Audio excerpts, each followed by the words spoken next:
Hello नमस्कार दोस्तों, स्वागत है आप सबका आज की इस क्लास में। तो ये हमारी सेकंड क्लास है साइंस सेक्शन की, जिसमें हम टॉप 50 क्वेश्चंस कवर करने वाले हैं साइंस के, जो आपके आने वाले ग्रुप डी एग्जाम के लिए बहुत इंपॉर्टेंट है। ठीक है, तो ये बहुत इंपॉर्टेंट क्वेश्चन है, इनमें हमने वही लिए हैं जो बार बार एग्जाम में रिपीट होते हैं। तो वीडियो को एंड तक ज़रूर देखिएगा, ये बहुत हेल्पफुल रहने वाली है आपके एग्जाम के लिए। तो आइए शुरू करते हैं। सबसे पहला सवाल है, मधुमक्खी के छत्ते में ड्रोन क्या होते हैं। ठीक है, ड्रोन जो मक्खियां होती है ना, मधुमक्खियां होती हैं, वो कौन सी होती हैं, हमसे ये पूछा है। ठीक है, तो हनी बी जो होते हैं, ठीक है, मधुमक्खियों का जो छत्ता होता है ना, उसमें 3 तरह की मक्खियां होती हैं। एक होती है आपकी क्वीन बी, एक होती है आपकी वर्कर बी, और एक आती है आपकी ड्रोन बी। ठीक है, ये 3 तरीके की मधुमक्खियां होती हैं एक छत्ते में। ठीक है, क्वीन बी कौन सी होती है, ये सिर्फ एक होगी। ठीक है, ये सिर्फ एक होती है और इसका काम होता है अंडे देना। ठीक है, वर्कर भी कौन सी होती हैं, ये ऐसी मधुमक्खियां होती हैं, फीमेल मधुमक्खी होती हैं, जो बच्चे नहीं कर सकती हैं। इनका काम होता है, जो भी छत्ते का सारा काम है वो इनको करना होता है। फिर होते हैं ड्रोन बी। ड्रोन बी क्या होते हैं, ये फर्टाइल मेल बीज होती हैं। ठीक है, फर्टाइल मानी जो बच्चे कर सकते हैं। इनका काम क्या होता है, क्वीन बी के साथ सिर्फ मेटिंग करना। ठीक है, इनके साथ साथ सिर्फ बच्चे करना इनका काम होता है। ठीक है, इनमें प्रजनन की क्षमता होती है, ये ऐसे मेल बीज होती हैं। ठीक है, और मेटिंग के बाद जनरली जो ड्रोन बीज होती हैं वो मर जाती हैं। ठीक है, तो हमसे पूछा है ड्रोन बीज कौन सी होती हैं, ये तो ये होते हैं फर्टाइल मेल, यानी कि प्रजनन प्रजननक्षम नर। ठीक है, आंसर हो जाएगा ऑप्शन बी। दाब या तापमान में परिवर्तन के कारण किसी पदार्थ का गैसीय अवस्था में द्रव अवस्था में परिवर्तन होने की प्रक्रिया को क्या कहते हैं। जब गैस ठंडी होकर लिक्विड बन जाती है, ठीक है, उस प्रोसेस को हम लोग क्या कहते हैं, कंडेंसेशन। तो आंसर हो जाएगा संघनन, यानी कि कंडेंसेशन। ठीक है, एग्जाम्पल के तौर पर देखें, क्लाउड से रेन बनना, ठंडे ग्लास के बाहर पानी की बूंदे बनना। ठीक है, ये होता है कंडेंसेशन। और जो ऑप्शन है उनको भी एक बार देख लेते हैं। वाष्पीकरण यानी कि इवेपोरेशन, इसमें क्या होता है, लिक्विड आपका गैस में कन्वर्ट हो जाता है। ठीक है, उद्रपातन यानी कि सब्लाइमेशन, सब्लाइमेशन क्या होता है, जिसमें सॉलिड जो होता है वो गैस बन जाता है। और ठोसकरण, ठोसकरण में होता है लिक्विड जो है आपका सॉलिड बन जाएगा। ठीक है, ये डिफरेंस होता है चारों ऑप्शंस में। किसी वस्तु पर शुद्ध स्थिर वैद्युत आवेश है या नहीं, इसका जांच करने के लिए किस उपकरण का उपयोग किया जाता है। तो इलेक्ट्रोस्कोप जो होता है वो किसी भी ऑब्जेक्ट पर इलेक्ट्रिक चार्ज है या नहीं ये पता करता है। ठीक है, तो इसलिए हमारा आंसर हो जाएगा electroscope, option A. Gold leaf electroscope जो है उससे कई बार सवाल आते हैं, तो वो बड़ा इंपॉर्टेंट है ना, ये याद रखिएगा। बाकी ऑप्शन देख लेते हैं। एक होता है गैल्वेनोमीटर, ये होता है जो सबसे छोटा करंट भी हो जाता है उसको डिटेक्ट कर लेता है, वो होता है गैल्वेनोमीटर। एमीमीटर जो होता है वो करंट मापने के काम आता है, और वोल्ट मीटर जो होता है आपका वोल्टेज चेक करने के काम आता है। निम्नलिखित में से किसमें खुला परिसंचरण तंत्र पाया जाता है, यानी कि ओपन सर्कुलेटरी सिस्टम कहाँ पर पाया जाता है। तो ओपन सर्कुलर सिस्टम में ब्लड आर्टरीज के अंदर ही नहीं रहता, बल्कि बॉडी कैविटी में सर्कुलेट होता रहता है। ये अगर जनरली देखा जाए ना, तो ये किस में मिलेगा, ये मिलेगा आपको कॉकरोच में, इंसेक्ट्स में, या फिर एंथ्रोपॉड्स में। ठीक है, इनमें ये ओपन सर्कुलेशन सिस्टम होता है। तो हमारा आंसर हो जाएगा ऑप्शन बी, कॉकरोच और सिल्वर फिश। ठीक है, क्लोज सिस्टम में किसमें मिलता है, इंसानों में, फ्रॉग में, अर्थवॉर्म में, इनमें आपको क्लोज्ड सिस्टम सर्कुलर सिस्टम मिलता है। निम्नलिखित में से कौन सा ठोस का गुण नहीं है, सॉलिड जो होता है उनका गुण इनमें से कौन सा नहीं है। तो सॉलिड्स जो पार्टिकल्स होते हैं, देखिए ठोस पार्टिकल्स जो होते हैं ना वो बहुत क्लोजली पैक्ड होते हैं, इसलिए इनका शेप जो है वो फिक्स्ड रहता है, वॉल्यूम जो है वो फिक्स रहता है, डेंसिटी हाई होती है, और कंप्रेसिबिलिटी यानी कि उनको दबाना बहुत कम रहता है, ठीक है, वो बहुत कम होता है, ठीक है। तो हमसे पूछा है इनमें से इनका कौन सा गुण नहीं है, तो जैसे कि मैंने बताया कंप्रेसिबिलिटी बहुत कम रहती है, तो ये हाई कंप्रेसिबिलिटी यानी कि अधिक संपीड़नता नहीं है इसका गुण, ठीक है। तो आंसर हो जाएगा ऑप्शन ए। निश्चित आकार, निश्चित आयतन और अधिक घनत्व, ये तीनों इसके फीचर हैं। सौर किरणों की प्रत्यक्ष तीव्रता मापने के लिए किस वैज्ञानिक उपकरण का उपयोग किया जाता है? तो अगर सनरेज की इंटेंसिटी को जांचना है, मेजर करना है, तो हम कौन सा इंस्ट्रूमेंट का यूज़ करेंगे? हम यूज़ करेंगे पायरेलियोमीटर, पायरेलियोमीटर है ना, तो आंसर हो जाएगा ऑप्शन ए, पायरेलियोमीटर, ठीक है। सोलर एनर्जी का जो रिसर्च करते हैं ना, उसमें ये लोग यूज़ करते हैं इसका, ठीक है। पायरोमीटर क्या करता है? पायरोमीटर नापता है आपका इन बहुत हाई टेम्परेचर्स को, ठीक है। फोटोमीटर क्या नापता है? आपकी लाइट की इंटेंसिटी को। पेरिस्कोप क्या नापता है? आप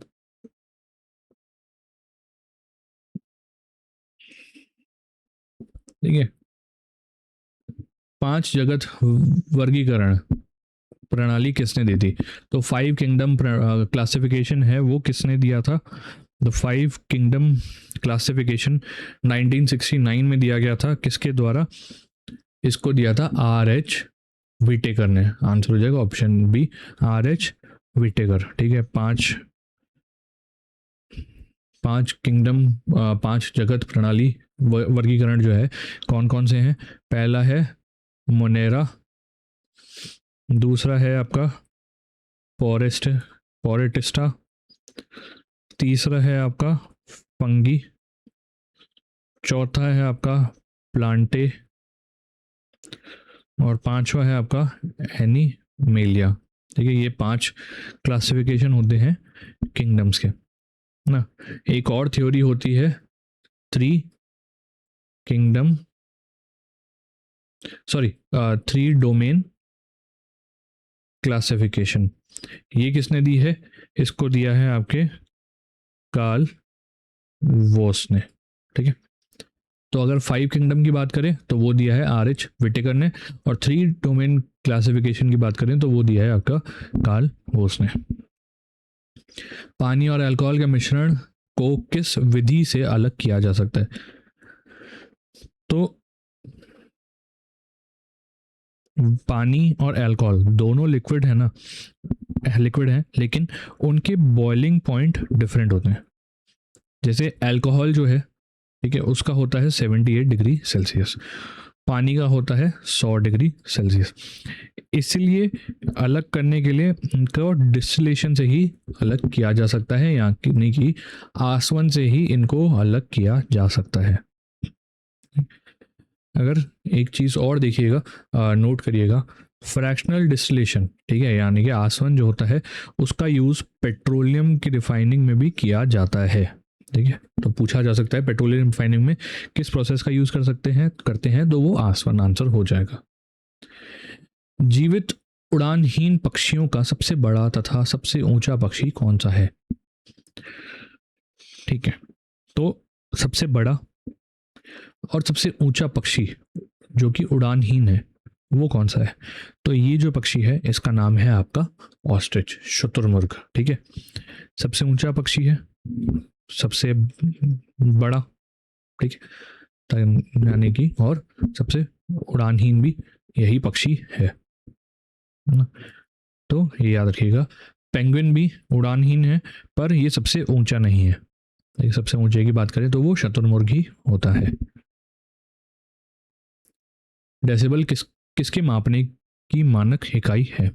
अगर डेसिबल की बात करें तो डेसिबल क्या नाम मापता है? डेसिबल मापता है आपका साउंड इंटेंसिटी, ठीक है। साउंड इंटेंसिटी को मापता है आपका डेसिबल, यानी कि ध्वनि का स्तर। आंसर हो जाएगा ऑप्शन बी, ध्वनि का स्तर। अगर एक चीज़ नोटिस कर लीजिएगा, अप्रॉक्सीमेट वैल्यूज़ हैं, जैसे कि आप फुसफुसाते हैं जिसको हम विस्पर कहते हैं, अगर वो कर रहे हैं तो आपका 30 डेसिबल जो है इंटेंसिटी होती है, ठीक है, ध्वनि का स्तर होता है। अगर नॉर्मल कन्वर्सेशन कर रहे हैं तो आपका 60 डेसिबल होगा, और अगर आप ट्रैफिक में हैं तो आपका 90 डेसिबल होता है, ठीक है। लास्ट ईयर शायद ट्रैफिक का ही सवाल पूछा गया था, है ना, ट्रैफिक पे ही सवाल आया था कि ट्रैफिक में जो ध्वनि का स्तर है वो कितना रहता है, तो वो रहता है 90 डेसिबल।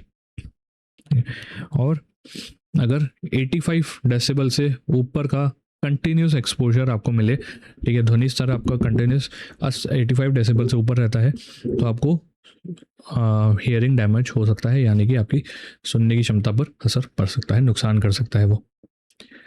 सक्रिय चारकोल का उपयोग शुद्ध पदार्थों से रंगीन अशुद्धियों हटाने के लिए किस प्रक्रिया द्वारा किया जाता है? तो ये जो प्रक्रिया है उसका नाम है एडसॉर्प्शन। एडसॉर्प्शन में मॉलिक्यूल सरफेस पर जो चिपक जाते हैं ना, उनको हटाया जाता है, ठीक है। तो एक्टिवेटेड चारकोल का सरफेस एरिया बहुत ज़्यादा होता है, इसलिए इम्प्योरिटीज़ को अब्जॉर्ब नहीं बल्कि अड्सॉर्ब करना पड़ता है, ठीक है। अड्सॉर्ब मानी अधिशोषण, ठीक है, अधिशोषण प्रक्रिया है जिससे जो सरफेस पे जो भी मैटर चिपका हुआ है ना, मॉलिक्यूल्स हैं, उनको हटाया जा सकता है। तो आंसर हो जाएगा एडसॉर्प्शन, ठीक है, ये याद रखिएगा। एडसॉर्प्शन सतह पर रहता है, पर अगर अंदर की बात करें तो वो हो जाता है अवशोषण, ठीक है। अधिशोषण सरफेस एरिया पर और अवशोषण अंदर होता है। स्पंज क्या है, स्पंज क्या होता है? तो स्पंज जो है एक प्रकार का प्राणी है, ठीक है, आंसर हो जाएगा ऑप्शन सी, एक प्राणी। स्पंज देखने में प्लांट जैसा लगता है, लेकिन एनिमल किंगडम कौन सा है, ठीक है, फाइलोम, सॉरी, फाइलम पॉरीफेरा, ठीक है, ये इसका नाम है, इसका मेंबर होता है। इसके पोर्स जो होते हैं ना, वो उसके थ्रू वाटर को फिल्टर करके फूड लेता है। तो ये जो पोर बियरिंग एनिमल्स होते हैं ना, वो इस किंगडम को, इससे बिलोंग करते हैं, फाइलम पॉरीफेरा। डैश मापने वाले उपकरण को एनीमोमीटर कहा जाता है। किसको मापने वाले उपकरण को हम एनीमोमीटर कहते हैं? तो एनीमोमीटर की अगर बात करें तो वो नापता है आपका विंड की स्पीड, यानी कि पवन की गति। एनीमोमीटर जो वेदर स्टेशंस होते हैं ना, उनमें यूज़ होता है आपका हवा की स्पीड नापने के लिए, पवन की गति को नापने के लिए। तो आंसर हो जाएगा ऑप्शन ए, पवन की गति, ठीक है। ह्यूमिडिटी नापनी है तो क्या यूज़ करोगे आप? हाइग्रोमीटर, हाइग्रोमीटर, ठीक है। प्रेशर नापना है, वायुमंडलीय दाब, तो क्या यूज़ करोगे? बैरोमीटर। और अगर बारिश नापनी है तो आप यूज़ करोगे रेन गॉज, है ना। ये अलग अलग इंस्ट्रूमेंट हैं जिनका यूज़ करके आप अलग अलग माप कर सकते हो। अधिक मात्रा में नमक लेने के बावजूद जिस पशु का उच्च रक्तचाप नहीं होता है वह कौन सा है? तो ऊंट जो है, ठीक है, ऊंट जो है डेजर्ट अडॉप्टेशन के कारण बहुत ज़्यादा नमक को है उसको टॉलरेट कर लेता है और हाइपरटेंशन डेवलप नहीं करता है, ठीक है। जो अधिक उच्च रक्तचाप है उसको डेवलप नहीं करता है, ठीक है। इसलिए ऊंट एक ऐसा प्राणी है जो अधिक नमक लेने के बाद भी हाइपरटेंशन डेवलप नहीं करेगा। तो आंसर हो जाएगा ऑप्शन ए, ऊंट, यानी कि कैमल। कौन सा कार्बनिक यौगिक अपनी विशिष्ट फल जैसी गंध के लिए जाने जाते हैं? तो कौन से ऑर्गेनिक कंपाउंड हैं जो कि अपने फ्रूटी स्मेल के लिए जाने जाते हैं? तो ये होते हैं आपके एस्टर, ठीक है। एस्टर जो होते हैं वो अपने विशिष्ट फल जैसी गंध के लिए जाने जाते हैं।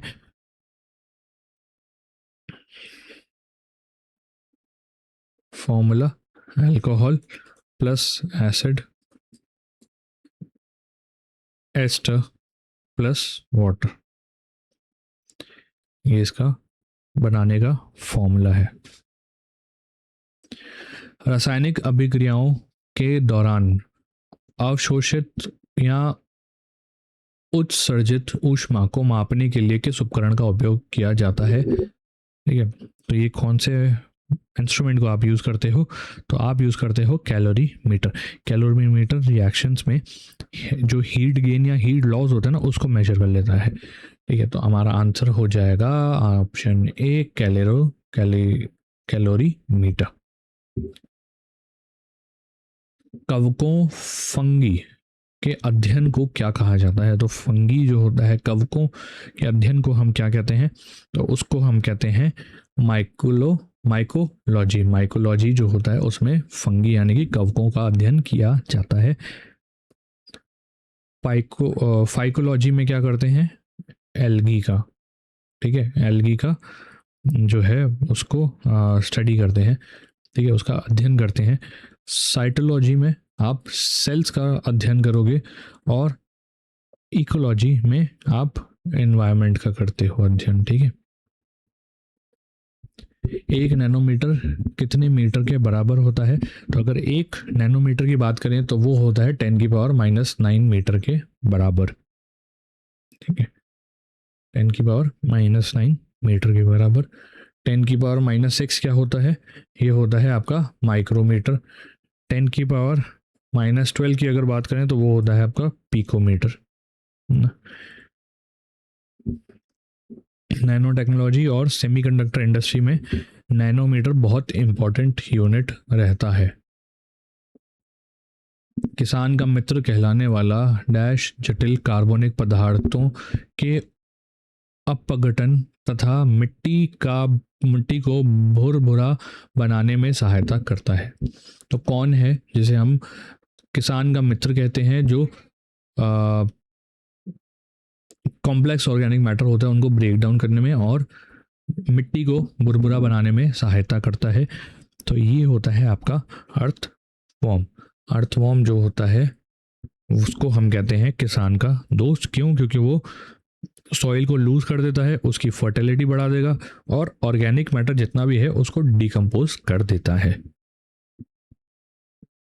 एक यहाँ पे और हम प्रोसेस करते हैं जिसे हम कहते हैं वर्मी कंपोस्टिंग, उसमें भी हम अर्थवॉर्म का इस्तेमाल करते हैं।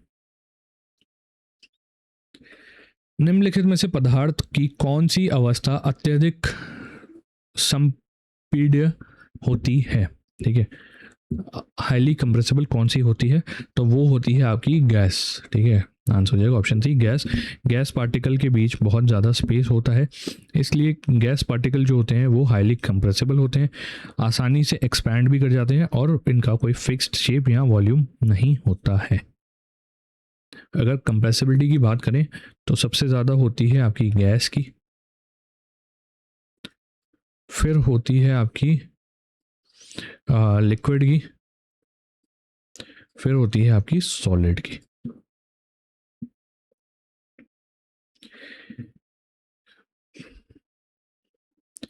निम्नलिखित में से किसे वास्तविक मछली कहा माना जाता है? वास्तविक मछली इनमें से किसको कहते हैं? तो वास्तविक मछली की अगर बात करें तो वो होती है आपकी डॉग फिश। डॉग फिश जो होती है एक कौन सी वो होती है आपकी कार्टिलेगिनस, ठीक है, कार्टिलेगिनस फिश होती है ना। इसका स्केलेटन नहीं होता है बल्कि कार्टिलेज की बनी होती है, इसलिए इसको कार्टिलेजिनस फिश कहा जाता है। बाकी अगर बात करें, है ना, जो बाकी ऑप्शन है इनमें नाम में तो फिश आ रहा है पर ये फिश नहीं होती हैं, है ना। जैसे सिल्वर फिश है वो एक इंसेक्ट होता है ना। स्टार फिश है, ये क्या है? ये आपका की नोडम होता है ना। और जेली फिश की अगर बात करें तो वो डेरियन होता है।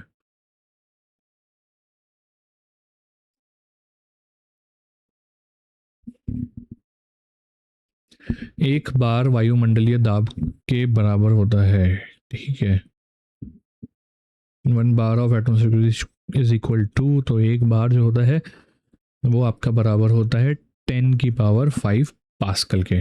आंसर हो जाएगा ऑप्शन सी, 10⁵ पास्कल क्या होता है? दाब नापने का एसआई यूनिट, है ना। और एक बार में क्या होता है? 1,00,000 पास्कल, यानी कि 10⁵ पास्कल। एटमॉस्फेरिक प्रेशर की एक चीज़ ये भी देखिएगा, वायुमंडलीय दाब जो होता है उसको कई यूनिट में एक्सप्रेस किया जा सकता है, जैसे कि बार हो गया, है ना। एक हो जाता है आपका, एक बार किसके बराबर होता है? 760 mmHg के बराबर। और एक हो जाता है आपका, एक एटीएम जो होता है 1.2 10⁵ पास्कल। चलिए, तो अगला सवाल है, क्लेटेलम किसके शरीर में पाया जाता है? क्लेटेलम जो होता है वो किसके शरीर में पाया जाता है? तो देखिए, क्लेटेलम जो होता है वो अर्थवॉर्म के शरीर में पाया जाता है ना। तो हमारा आंसर हो जाएगा ऑप्शन बी, केंचुआ। इसमें होता क्या है, इस अर्थवॉर्म की बॉडी में एक मोटा सा बैंड होता है, ठीक है, जो उसके रिप्रोडक्शन में काम करता है। ये ककून बनाता है जिसमें जो एग्स हैं वो फर्टिलाइज होकर डेवलप होते हैं, ठीक है। तो इसलिए आंसर हो जाएगा हमारा केचुआ। केचुआ में क्लिटेलम पाया जाता है। निम्नलिखित में से कौन सा रासायनिक परिवर्तन नहीं है? तो इनमें से कौन सा एक केमिकल चेंज नहीं है? तो अगर ऑप्शंस की बात करें तो पानी को भाप में बदलना वो एक केमिकल चेंज नहीं है, तो आंसर हो जाएगा option C, converting water into steam, पानी का भाप में बदलना। ठीक है, ये केमिकल चेंज नहीं है, ये फिजिकल चेंज है ना। क्यों? क्योंकि इसमें जो कंपोजिशन है वो H2O सेम ही रहता है, ठीक है। तो इसलिए ये केमिकल नहीं है बल्कि फिजिकल चेंज है। वह कौन सा मूलभूत नियम है जो यह बताता है कि पदार्थ न तो उत्पन्न किया जा सकता है न कि नष्ट किया जा सकता है, ठीक है। तो ये कौन सा नियम है जो बताता है कि पदार्थ को न तो उत्पन्न कर सकते हैं न कि नष्ट कर सकते हैं? तो ये है आपका law of conversion of mass, conservation of mass, यानी कि द्रव्यमान संरक्षण का नियम। आंसर हो जाएगा ऑप्शन बी, द्रव्यमान संरक्षण का नियम, जिसको आपको एंटोनी लेवोसियर ने दिया था, ठीक है। इनको फादर ऑफ मॉडर्न केमिस्ट्री भी कहा जाता है, फादर ऑफ मॉडर्न केमिस्ट्री कहते हैं इन्हें, है ना। इंपॉर्टेंट है, याद रखिएगा। हाइबरनेशन शब्द का क्या अर्थ है? हाइबरनेशन का अर्थ क्या है? तो देखिए, सर्दियों में कुछ एनिमल्स अपनी बॉडी टेम्परेचर और मेटाबॉलिज्म को बहुत कम कर देते हैं, ठीक है। इस स्टेट को कहते हैं हम लोग हाइबरनेशन। कौन से करते हैं? जैसे भालू हो गया, ग्राउंड स्क्वायरल है, बैट है, चमगादड़ है ना, ये सारे जो हैं अपने बॉडी टेम्परेचर और मेटाबॉलिज्म को बहुत कम कर देते हैं, तो इसको कहते हैं हम हाइबरनेशन। तो हमारा आंसर हो जाएगा पशुओं में शीत ऋतु के दौरान मेटाबॉलिक गतिविधियों के कम होने की अवस्था। तो आंसर हो जाएगा ऑप्शन बी ना। समुद्र जल को प्रभावी रूप से किस प्रक्रिया द्वारा शुद्ध किया जा सकता है? तो अगर आपको समुद्री पानी को, ठीक है, प्योरीफाई करना है तो आप उसको कैसे कर सकते हो? उसको आप डिस्टिलेशन यानी कि आसवन से क्लियर कर सकते हो, ठीक है। समुद्री जल जो होता है, समुद्री पानी में बहुत सारे डिजॉल्व नमक होते हैं, ठीक है। तो इसलिए डिस्टिलेशन क्या करेगा? डिस्टिलेशन में वाटर को हीट करो, स्टीम बनेगी, स्टीम को आप ठंडा करोगे ना तो आपको प्योर वाटर कलेक्ट कर लोगे, और जो नमक है वो कंटेनर में ही रह जाता है, ठीक है। और साथ ही डिस्टिलेशन जो उसमें इम्प्योरिटीज है ना उनको भी रिमूव कर सकता है। ठीक है, आसवन जो है उसमें इम्प्योरिटीज को भी रिमूव कर देता है। वाहन की वर्तमान तत्कालिक गति मापने वाले डैशबोर्ड उपकरण को क्या कहा जाता है? तो आपने अगर कार में देखा हो तो आगे एक उपकरण लगा रहता है जिसमें वाहन की वर्तमान जो गति है वो दिखाता है, तो उसको हम क्या कहते हैं? उसको हम कहते हैं स्पीडोमीटर। आंसर हो जाएगा ऑप्शन बी, स्पीडोमीटर। ठीक है, ओडोमीटर क्या होता है? ओडोमीटर टोटल डिस्टेंस बताता है आपका, ठीक है, उसको ओडोमीटर कहते हैं। उसके अलावा एक होता है टेकोमीटर। तो टेकोमीटर क्या बताता है? इंजन का जो आरपीएम है ना, वो बताता है टेकोमीटर। पक्षी और कीट के पंख डैश अंगों के उदाहरण है। तो पक्षी और कीट यानी कि इंसेक्ट के जो पंख होते हैं वो किस चीज़ के उदाहरण है? तो वो आपके उदाहरण है समरूप अंग यानी कि एनालॉगस ऑर्गन के उदाहरण, समरूप अंग के उदाहरण है। ठीक है, कैसे? फंक्शन सेम है, ओरिजिन जो है वो अलग अलग होता है। चाहे पक्षी हो चाहे कीट हो, उड़ते दोनों हैं, लेकिन उनका विंग्स का एवोल्यूशन जो है वो अलग अलग है। ठीक है, तो ये आपके एनालॉगस अंग हो गए। ठीक है, वहीं अगर माने समजात अंग कौन से होते हैं, होमोलोगस ऑर्गन कौन से होते हैं?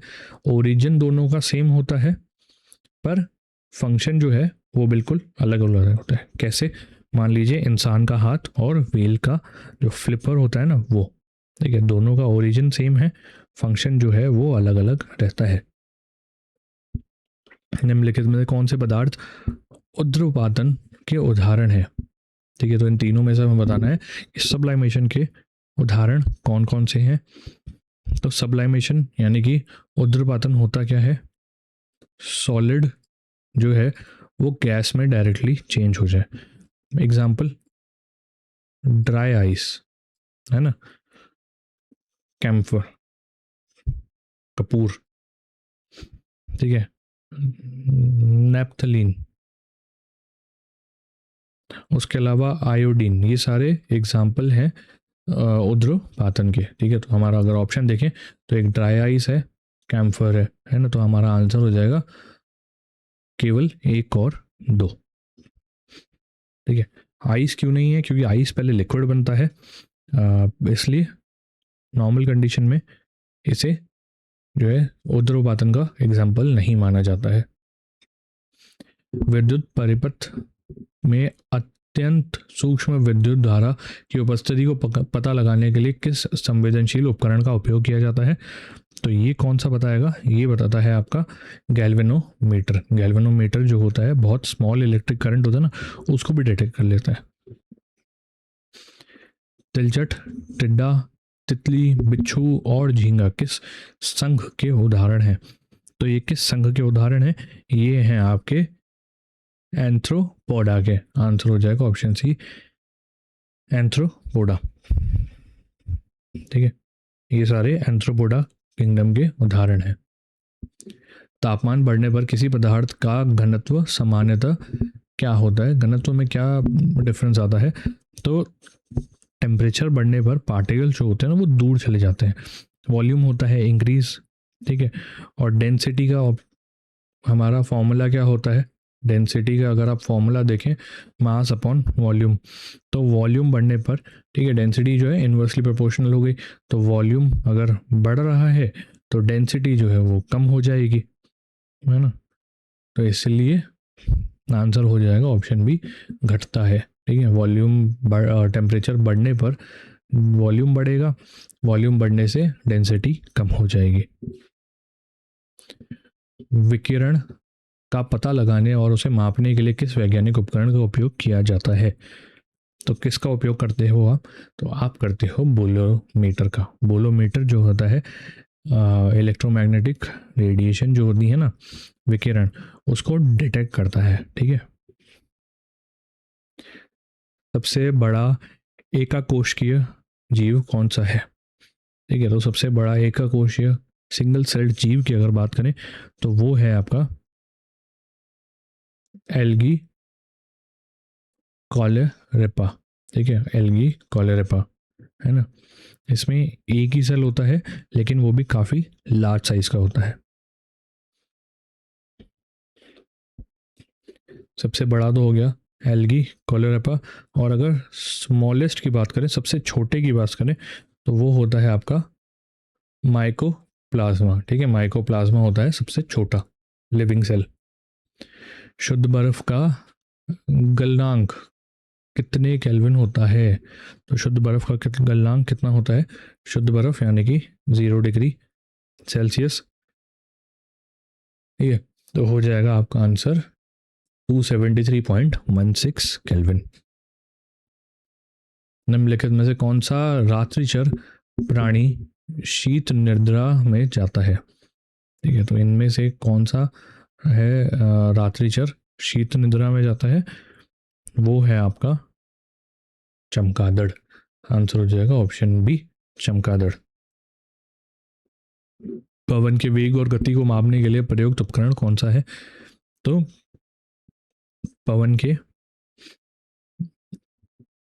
वेग और गति को मापना है तो आप इस्तेमाल करोगे एनेमोमीटर का। आंसर हो जाएगा ऑप्शन बी, एनेमोमीटर। हमारे शरीर को ऊर्जा कहाँ से प्राप्त होती है? तो हमारे ऊर्जा शरीर को जो मुख्य रूप से जो एनर्जी सोर्स है हमारे शरीर का, वो होते हैं कार्बोहाइड्रेट्स। आंसर हो जाएगा option B, carbohydrates. Example carbohydrates के चावल, व्हीट, आलू, ब्रेड, है ना। ठीक है, ये होते हैं एग्जाम्पल कार्बोहाइड्रेट्स के। प्रसिद्ध ट्विन पैराडॉक्स वैचारिक प्रयोग किस सिद्धांत पर से संबंधित है? तो ट्विन पैराडॉक्स आइंस्टीन की स्पेशल थ्योरी ऑफ रिलेटिविटी का थॉट एक्सपेरिमेंट है। तो आंसर हो जाएगा सापेक्षता का सिद्धांत। आंसर हो जाएगा option B, theory of relativity. इसके अकॉर्डिंग अगर एक ट्विन बहुत हाई स्पीड से स्पेस ट्रेवल करें और वापस आए, तो वो अर्थ पर रहे ट्विन से कम एज होगा। ठीक है, उससे जो है कम आगे होगा। यूनिवर्सिटी ऑफ इलिनॉय के शोधकर्ताओं ने पदार्थ के एक नए रूप एक्सीटोनियम की खोज करी। एक्सीटोनियम शब्द 1960 के दशक में डैश द्वारा दिया गया था। तो एक्सीटोनियम जो है वो किसके द्वारा दिया गया था? वो दिया गया था बर्ट्रांड हेल्परिन के द्वारा। आंसर हो जाएगा ऑप्शन ए, बर्ट्रैंड हेल्परिन। एक्सीटोनियम एक theoretical quantum state of matter है। इसका कॉन्सेप्ट 1960 में दिया गया था। ठीक है, बाद में रिसर्चर्स इसके एक्सपेरिमेंटल एविडेंस ऑब्जर्व करे थे।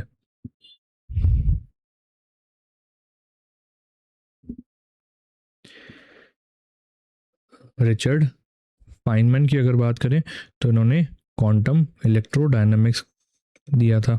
ठीक है, और लेव लैंडाउ किससे रिलेटेड है? ये रिलेटेड है आपके सुपर फ्लूइडिटी से, जिसके लिए इनको नोबेल प्राइज भी मिला था, है ना। और जॉन बर्डीन जो है ट्रांजिस्टर के को इन्वेंटर थे और 2 बार नोबेल प्राइज भी जीत चुके हैं जॉन बर्डीन। वे संसाधन जो जीव मंडल से प्राप्त होते हैं और जिनमें जीवन होता है वो क्या कहलाते हैं? तो ऐसे इन संसाधनों को हम कहते हैं बायोटिक रिसोर्स, जैविक संसाधन। ये वो होते हैं जो हमें लिविंग ऑर्गेनिज्म से मिलते हैं, जैसे कि पौधों से मिल गए, जानवरों से मिल गए, है ना, जंगल से मिल गए, और फिशरीज मछलियों से मिल गए, है ना। इनको कहते हैं जैविक संसाधन। और नॉन लिविंग जो होते हैं उनको कहते हैं अजैविक संसाधन, जैसे कि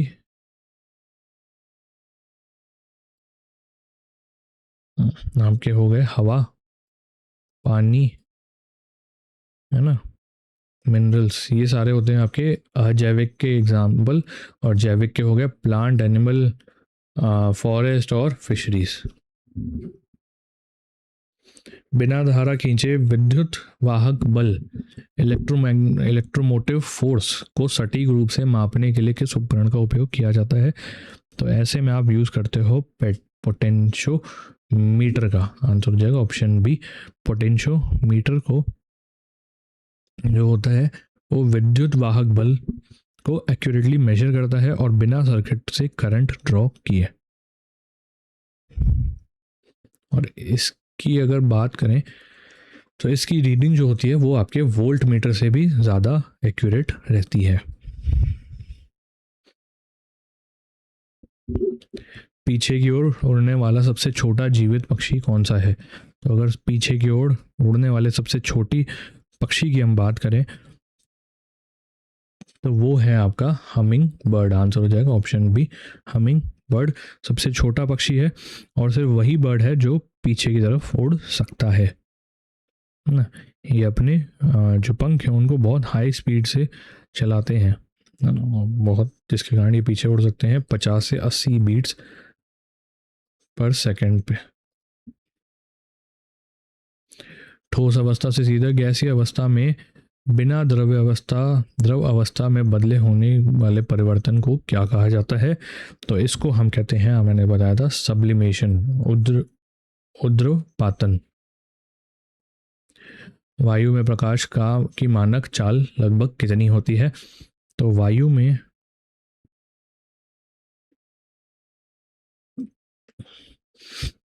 देखिए,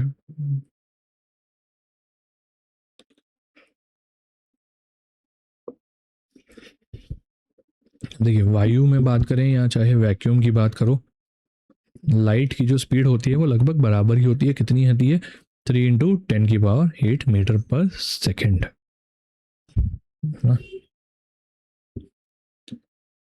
उभयलिंगी प्राणी जिसमें पर निषेचन होता है वो किसका उदाहरण है?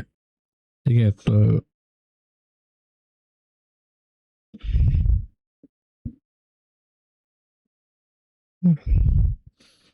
तो उभयलिंगी होते क्या हैं? ऑर्गेनिज्म में मेल और फीमेल दोनों रिप्रोडक्टिव सिस्टम होते हैं, ठीक है, ऑर्गन्स होते हैं। तो इनमें से उसका उदाहरण कौन सा है? तो उनका उदाहरण है हाइड्रा। आंसर हो जाएगा ऑप्शन ए, हाइड्रा। हाइड्रा में जनरली क्रॉस फर्टिलाइजेशन होता है, ठीक है।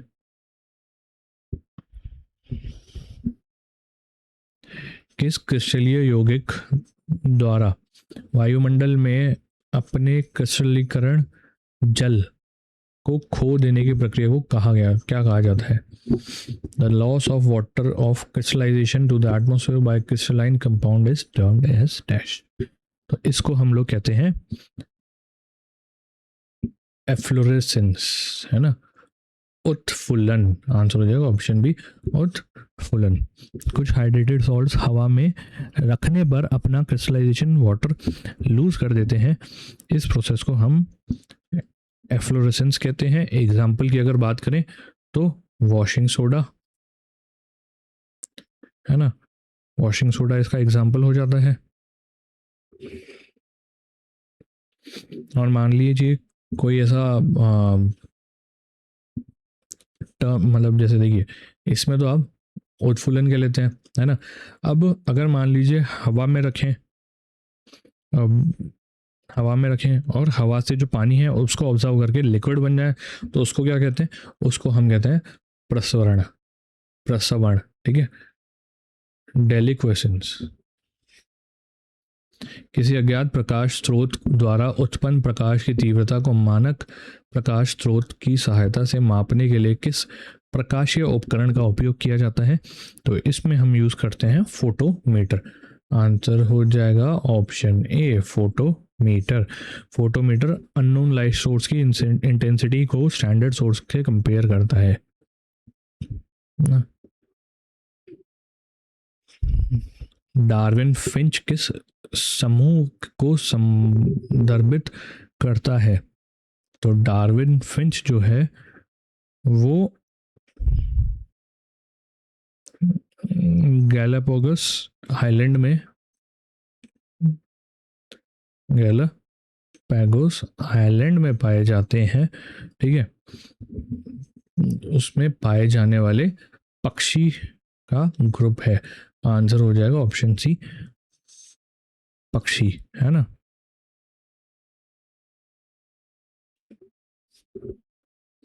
इसी के साथ आज का सेशन यहीं समाप्त होता है। उम्मीद करता हूँ क्लास हेल्पफुल रही होगी।